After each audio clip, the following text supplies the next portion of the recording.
मुंब्रा कवसातील अरमान cooperative housing society परिसरात शनिवारी पहाटे फायरिंगची घटना घडली आहे। या घटनेत 2 जण जखमी झाले असून पोलिसांनी पाठलाग करून आरोपीला अटक केली आहे। मिळालेल्या माहितीनुसार पहाटे सुमारे 4:54 सुमारास Armaan cooperative housing society Almas colony Kausa येथे फायरिंग झाल्याची माहिती पोलिसांना मिळाली।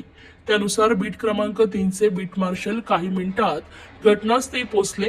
त्यानंतर सहाय्यक पोलीस निरीक्षक तेजस सावंत सोनवणे व तपास पथकाने घटनास्थळी धाव घेतली।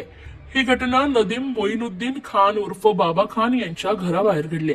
अज्ञात व्यक्तीने त्यांच्या MH03 CN 5900 क्रमांकाच्या कारवर 2 गोळ्या झाडल्या, तसेच एक गोळी हवेत फायर केली।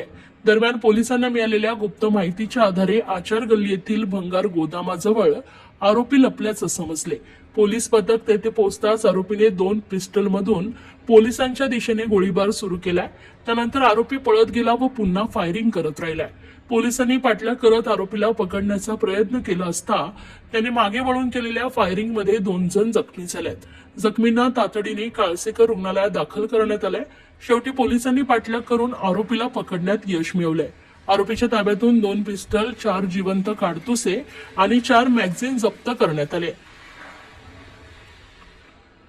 अटक करण्यात आलेल्या आरोपीचं नाव शहाबाद उर्फ शब्बू मुन्ना शमशाद कुरेशी, वय वर्ष 28 असून तो मुंब्रा येथील रहिवासी आहे। त्याच्यावर दिल्लीतील जाफराबाद परिसरातील 4 पोलीस ठाण्यांमध्ये विविध गुन्हे दाखल असल्याची माहिती पोलिसांनी दिली आहे। तसेच तो यापूर्वी तिहार कारागृहात 8 वर्ष शिक्षा भोगून आलाय।